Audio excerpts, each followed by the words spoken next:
अभी आजम जो है वो जाएंगे टीम के साथ। एक प्लेयर जो आपको मैच जितवा सकता है, I think that is much more important than anything else. देखिए, आजम को हम लोगों ने बड़ा क्लोजली वॉच किया है और एट टाइम्स ऐसा होता है कि आपको फिटनेस के ऊपर स्किल्स को आपको प्रेफर करना होता है। कि हमारी आजम खान से बात हुई है, we have given him a very clear message going forward. दूसरा आजम खान जो है लीग है माजी में उनकी शमूलियत हुई है, तो उनकी फिटनेस के हवाले से क्या कहते हैं। लेकिन मिडिल ऑर्डर में दूसरी तरफ देखा जाए तो कोई एक्सपीरियंस बात करी रहती है। अभी कोई प्लेयर ऐसा नहीं था आजम खान के अलावा जिन्होंने नेशनल T20 में परफॉर्मेंस दी, लीग में परफॉर्मेंस दी, तो इस हवाले से क्या कहते हैं।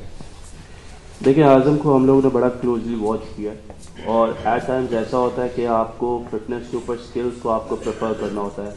एक प्लेयर जो आपको मैच जितवा सकता है, I think that is much more important than anything else. Past में हमारा ये ज़रूर है कि फ़िटनेस का लेवल होना चाहिए। इस पर हमारी आजम खान से बात हुई है, we have given him a very clear message going forward कि we want to invest in you, but at the same time you have to respond as well.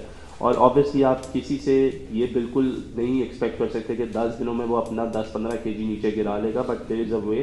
अभी आजम जो है वो जाएंगे टीम के साथ और उसके बाद क्योंकि वी हैव सीन के PSL में, डोमेस्टिक में और ऑल ओवर द लीग उनकी जो परफॉर्मेंसेज रही हैं, he is a very impact player. और नंबर 6 पे जिस तरह हमने कहा कि हम सब, क्योंकि हम लोगों ने सब कुछ ट्राई कर लिया हुआ है मोस्टली, तो हम लोग चाहते हैं कि हम आजम को जो है वो एक चांस दें, एक मौका दें। And when he will B come back, तो उनकी जो फिटनेस गोल्स हैं उनको भी हम लोग खुद मैयर भी करेंगे और इस सीरीज़ के बाद जो भी टाइम मिलेगा उस पर वो हम उनको अकेडमी भी बुलाएंगे। And he is already working hard in Karachi और कम्युनिकेशन जो है वो बड़ी क्लियर है उसके साथ, तो इंशाल्लाह वो जो है वो उसमें भी आपको बेहतरी नज़र आएगी। Going forward Shan Masood was also one of the probables जिनका हम लोगों ने जिस पे डिस्कशन हुई थी। शान को हमने देखा है, हमें पता है शान की क्या कैपेबिलिटी है, क्या कैपेसिटी है, बट गोइंग फॉरवर्ड क्योंकि हमने कहा कि हमारे पास टाइम बहुत मिनिमम है, उसमें हम हर लड़के को मौका नहीं दे सकते, इसलिए शान को फ़िलहाल इस सीरीज़ के लिए हम लोगों ने कंसिडर नहीं किया। लेकिन अगर हमें उसकी ज़रूरत पड़ी एंड वी फील कि अगर वो गैप कोई फिल नहीं करा तो आप हो सकता है शान को इस टीम का हिस्सा देखें। वाह भाई, आपने शादाब की इंजरी का बता दिया है, साथ में एहसानुल्लाह और नसीम शादी एक लंबे अरसे से इंजरीज का शिकार है। मेडिकल पैनल की उनके हवाले से आपके पास क्या रिपोर्ट्स हैं?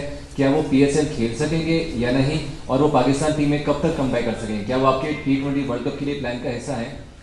देखिए, एहसानुल्लाह, शादाब खान, मोहम्मद हसनैन, नसीम शाह, ये 4 वो लड़के हैं जो इस वक्त अनफिट थे। हसनैन, अच्छी खबर यह है कि हसनैन और नसीम ने जो है वो रिकवर किया है और इस वक्त नसीम जो है वो क्रिकेट एकेडमी में जो है अपना जो रिहैब है उसको प्रोसेस कर रहे हैं और होपफुली वो PSL तक, बिकॉज हम उन पर कुछ ज़्यादा लोड नहीं करना चाह रहे, तो PSL तक ही will be available for his Islamabad united. Same as Mohammad Hasnain, वो भी अभी फिट होके वापस आए हैं और उनको भी अब हम लोगों ने अकेडमी में जो है हम उनको बुला रहे हैं ताकि हम उनको भी असेस कर सकें, क्योंकि गोइंग फॉरवर्ड ये हमारे एसेट्स है। एहसानुल्लाह, अनफॉर्चुनेटली उसको अभी थोड़ा सा टाइम और लगेगा, तो आई एम नॉट श्योर कि अगर वो अभी इस दफ़ा PSL खेल सकेंगे या नहीं खेल सकेंगे। लेकिन शादाब भी हमारे लिए, जिस मैंने कहा, is a very important player to us, तो उनका भी क्योंकि ये जो एंकल की इंजरी हुई है उसके बाद वो भी अकेडमी आ रहे हैं, तो और वहाँ पे उनको रिहैब भी करवाया जाएगा। उनके साथ अरशद इकबाल भी हैं, तो हम लोग ऑलरेडी इन लड़कों पे हमारी नज़रें हैं और हम इनको इंशाल्लाह लेके चलेंगे। बहुत से यंगस्टर पहली मरतबा इस सीरीज़ में नज़र आ रहे हैं। क्या जिस तरह भारत अपनी B टीम तैयार कर रहा है सीनियर के पीछे, क्या उसी का आप लेके चल रहे हैं कि भारत की तर्ज पर हम बैकअप प्लेयर्स का तैयार करें? तो क्या यही एक है? अच्छा भाई, देखिए, मैं ये समझता हूँ कि आपके सीनियर प्लेयर्स के साथ आपका यंग टैलेंट होना बहुत ज़रूरी है। आपके कुछ प्लेयर्स ऐसे हैं जो पाकिस्तान को रिप्रेजेंट करते हैं और they are the best players going forward into the competitions.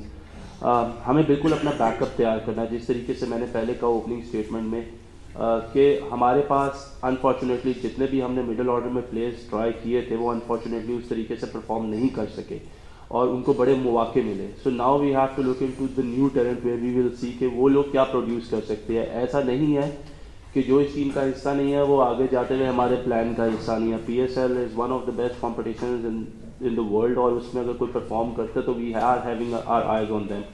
But going forward हमें अपना बैकअप ज़रूर तैयार करना है। हमें पता होना चाहिए कि हमारे लड़के कौन हैं, कौन जो है वो पाकिस्तान को फ़ायदा दे सकते हैं। तो दैट इज़ अनदर रीज़न कि एक तो आपको अपने जो परफॉर्मर्स है डोमेस्टिक क्रिकेट के, उनको भी प्रमोट करना चाहिए, उनको भी मौका देना चाहिए और उसके साथ आपके सीनियर प्लेयर्स को भी खेलना बहुत ज़रूरी है। आपने कहा था कि T20 के ज़्यादा टीम बनाएंगे, क्या शर्जील खान T20 के लिए बिल्कुल ऑप्शन नहीं है? और दूसरा ये भी बताइए कि इब्रार अहमद क्या दूसरा टेस्ट मैच खेलेंगे, इनकी इंजरी? इब्रार पे जो अपडेट है वो हो सकता है सेकंड टेस्ट मैच के लिए अवेलेबल ना हो अभी भी उनके ऊपर, क्योंकि एक वीक है अभी next match going to the test match, तो उसमें हम इंशाल्लाह जो भी क्लियरेंस आएगी वो हम पहले उसको बता देंगे कि क्या वो फिट है या नहीं है, उसके ऊपर काम हो रहा है, इज़ वर्किंग हार्ड, तो वो फुल फिंगर क्रॉस अल्लाह करे कि वो तैयार हो। और जहाँ तक आपने बात की दूसरी शर्जील खान की, Sharjeel is no doubt another very destructive batsman, लेकिन अगर आप देखें साइम अयूब को, अगर आप देखें फ़खर जमान को, आप देखें रिजवान को, आप देखें बाबर को, तो you know you have already have some performers in the pipeline, और उनको ऑब्वियसली अगर खुदा न खास्ता they are not going to the part of the T20 squad, तो फिर आगे दूसरे लोगों को मौका मिलेगा। ये बात ये हमेशा पाकिस्तान के लिए न्यूजीलैंड और ऑस्ट्रेलिया की जो पिचेस होती हैं ये मुश्किल क्रिएट करती हैं, तो आपने बहुत ज़्यादा लड़के नए डाल दिए हैं इसमें, तो आप नहीं समझते कि इन लड़कों के लिए ज़रा सख्त ध्यान आपने डाल दिया था शुरू से? याकूब भाई, जो इंटरनेशनल लेवल पे जो क्रिकेट होती है ना, वो कभी भी किसी के लिए भी आसान नहीं होती है, और जो आपके परफॉर्मर्स होते हैं जो डोमेस्टिक, आपका इसीलिए होता है कि आप अपने बेस्ट परफॉर्मर्स को जो है उधर से निकाल के उनको आगे लेकर आए। कंडीशन मुश्किल ज़रूर है, लेकिन आप ये देखें कि अगर वो वहाँ पे क्लिक करते हैं तो उनका कॉन्फिडेंस कितना हाई चला जाएगा, और वो पाकिस्तान के लिए किस तरीके की परफॉर्मेंसेस करते हैं। मैं पहले कहता हूँ कि हमें फेलियर से नहीं घबराना चाहिए। ये जो हम लोगों ने लड़के सिलेक्ट किए हैं, क्योंकि मिनिमम टाइम है, ऐसा नहीं है कि हम इनमें से किसी ने परफॉर्मेंस ना की तो हम उसको राइट ऑफ कर देंगे बिल्कुल, या हम कह देंगे कि ये हमारे प्लान का हिस्सा नहीं है, लेकिन हमें कुछ ना कुछ एक्सपेरिमेंट्स करने हैं, हमें कुछ ना कुछ नए यंग टैलेंट को आगे लेके आना पड़ेगा बैटिंग में स्पेशली, क्योंकि that is a concerning area for Pakistan team जो पास्ट में हम देखते आए हैं। सो होपफुली फिंगर क्रॉस के अल्लाह करे कि ये लोग परफॉर्म करें, और अगर ये अच्छी कंडीशंस में अच्छी टीमों के अगेंस्ट परफॉर्म करेंगे तो गोइंग फॉरवर्ड इनका कॉन्फिडेंस भी बेहतर होगा और पाकिस्तान टीम को भी इसका फ़ायदा होगा। जो आपने T20 वर्ल्ड कप का प्लान तैयार किया, उसमें जो पूल के अंदर सीनियर खिलाड़ी हैं जिसके अंदर शोएब मलिक या अहमद शहजाद, इनसे कोई बातचीत हुई है सर आपसे कि वो प्लान का हिस्सा है नहीं? देखिए, मैंने जिस तरह कहा कि कोई भी प्लेयर राइट ऑफ नहीं है।